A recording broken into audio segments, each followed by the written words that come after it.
I'd like to reiterate that if I don't upload for a long time, it doesn't mean the channel is dead, it just means I don't like to force out videos, because I don't have a lot of things to say all the time.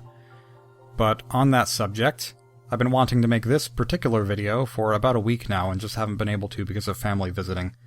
And the topic that I would like to discuss is my game that has been in the works for forever, which would be Project Comet, which it's gone under a number of names, but that's the name that people seem to stick to the most, so that's what I'll call it for now. And if you don't know at this point, Project Comet is a game that I've been trying to figure out for about a decade now. I'm not sure exactly how long it's been because the beginning of development it was kind of fuzzy.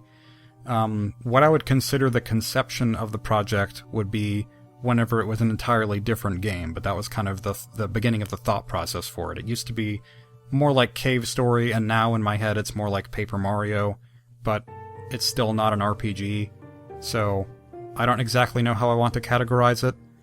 But that's one of the problems with it, is that I haven't been able to figure out exactly what the identity of the game is, and that's part of why it's taken so long. But it's weird because I used to be proud of the idea that this game has taken forever. I used to be proud of the fact that I'd been working on it for years, and even though nothing had really been done with it yet, I was happy to think that whenever it was all done, I would be able to say, hey, this game was 10 years in the making, or 15 years in the making, and this is the result. But now I don't feel so proud of that anymore. I actually feel pretty ashamed. Because whenever you look at a game like Owlboy, that's a game that was in development for 9 years. And after those 9 years, it was done. It is a game that you can play for 10 hours to reach the end of the story, to have the complete experience. It's a result. And one of the reviews that I saw for Owlboy not long after it came out, someone said that it had been in the works for 9 or 10 years, and it shows that it wasn't in development hell. You can see all of the work that went into it over those 9 years. It doesn't seem like they just skimped out for months and months or something. I admire that, because my game has been in the works for possibly even longer than Owlboy, and I have nothing to show for it, besides some really short test video clips. And that's pretty much it. I have a whole lot of ideas in my head. It's not that I have a shortage of ideas, and it's not even that I feel like I'm incapable of making the game work from a technical standpoint, because I feel like I can do all the artwork, I can do all the programming, I can do all the music even. I feel like I can make everything the way that I want it to be by myself from a technical standpoint, but not as much from a mental standpoint. Because I always feel like I'm not doing enough with it. Every time that I return to this project, I feel like it has to be something bigger or something smaller or something a little different from what it is. And the identity is what's caused it to be so difficult, among other things. I've been asking myself a lot lately why this game is not done if it's been worked on for this long, and for that matter, why is it still barely even started? There's not a minute of gameplay. Not one. And there should be at least one. There should be an hour or two by now, at least. There should be something to show for it. And I just realized that what have I been doing over the past 10 years or so? I've been thinking, well, maybe the game should be done in Flash. Maybe I should veer away from Flash. Maybe that's not the best idea. Should it be a cave story game? Should it be more like Zelda? Should it be a 2D platformer at all? Should it have some RPG elements to it? Should it be more like Conker's Bad Fur Day, with certain kinds of puzzly elements to that? Should the story have more fantasy elements or more realistic elements? How should I combine them if I want both?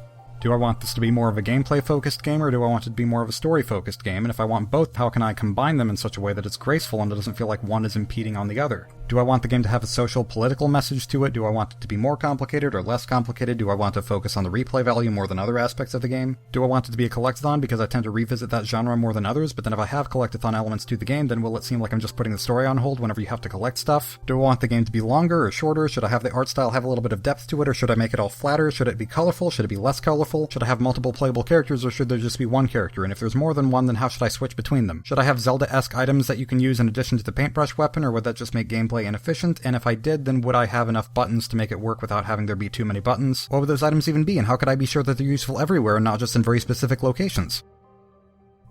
What I've gathered is that you can't think like this and expect anything to happen. It's not wrong to be ambitious. It's not wrong to be a perfectionist. But there's a point when you have to stop. You have to decide. And I don't know if I'm there yet. I remember Lee Unkrich saying, in regards to the making of Toy Story 3, that they could have just kept making the movie better and better and better, but there had to be a point when they said it just needs to be finished. Much more recently, someone by the name of KD online, who has a webcomic called Oddity Woods, which I'm a fan of, she said in response to a Curious Cat question, which I can't remember anymore if I was the one who asked the question or not, but it was about motivation and getting yourself to work on something. And her advice was, you might have a vision in your head, but what you put on paper or what you put on a screen is never going to be the perfect vision that it is in your head. If anything, it is going to be inspired by what is in your head. You can't expect to replicate it perfectly. Earlier this year, I was feeling really lost about what the purpose of my game even was anymore. I didn't know exactly why I was working on it, and it's not that I even wanted to stop, because I very much wanted to keep going, and I still do, but I didn't know where to continue. I couldn't find any of my inspiration.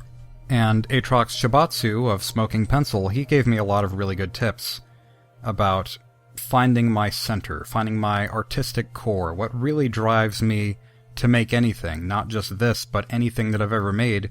How can I think about what inspired me to make games in the first place? What is the drive for my continuing to do it? What did I used to have that I don't have now? And that helped a whole lot. Whenever I finally felt like I found my center, my core, I felt inspiration that I hadn't felt in a very, very long time. However, it still wasn't everything. I recognize that it's one thing to be really inspired, it's another thing entirely to have results. Something that has dawned on me lately, that I feel like is a very important discovery, is that I am very easily overwhelmed whenever I have too much on my mind at once. If I know that there are a whole bunch of school assignments coming up, even if some of them are just way far off and I don't have to think about them for a long time, and even if some of them are really small and would take no time to finish, it's just the fact that there's a number attached to them, and that number is kind of big, that it kind of makes me freak out and I don't want to do anything. Which is also why I'm recording this right now. I don't want to think about the 60-something sketches that I have to draw before my class in 12 hours. I don't want to think about that. I really don't. And oftentimes, if I feel like I have too much on my plate, I will just take a big break, doing nothing but sitting around playing video games until my mind is not attached to any of it. And then, once I feel like I'm kind of in Zen mode, I will start on one thing, focus on that one thing, and whenever it's done, I can move on to the next thing, and that's kind of how I cope with life. That's kind of my justification for procrastinating, I suppose. Seems like whenever I have a relatively small idea for a video or a game or something to that effect, I don't really have many problems starting it and then getting it done without really taking many breaks. And those breaks are not very long. And maybe it's not even so much because they're projects that are very closely inspired by other things. Maybe it has more to do with the fact that they're not really that big and therefore are not overwhelming to me. Maybe it just feels like they're so much more manageable because I can see the light at the end of the tunnel before I enter the tunnel. So what is my current mentality? I would like for my game to be at least 8 hours of gameplay from start to finish, hopefully more, but I'm going to pretend that it's not. I'm going to pretend it's an hour long. I'm going to try to mentally break it into manageable chunks, pretending that the rest does not exist. If you're new to game design and you're looking for advice, a lot of game developers who are really experienced will tell you to start small and work your way onto bigger things. But now I'm thinking, even if you are experienced, you should start small. Ambition is a great thing, but if you think too big, then the small stuff becomes invisible. So if nothing's getting done, downsize. That is something that the professionals do that as a perfectionist I have always rejected. I've always thought, why should I wait until the very end of development to polish my game? If it's going to be polished in the end anyway, why can't I just do all that stuff along the way? The answer is results. My favorite games to play are the ones where it feels like I'm always making progress. Why don't I make a game like that?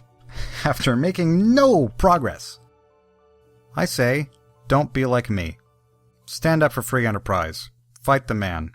Buy your luxury timepiece, Pooch.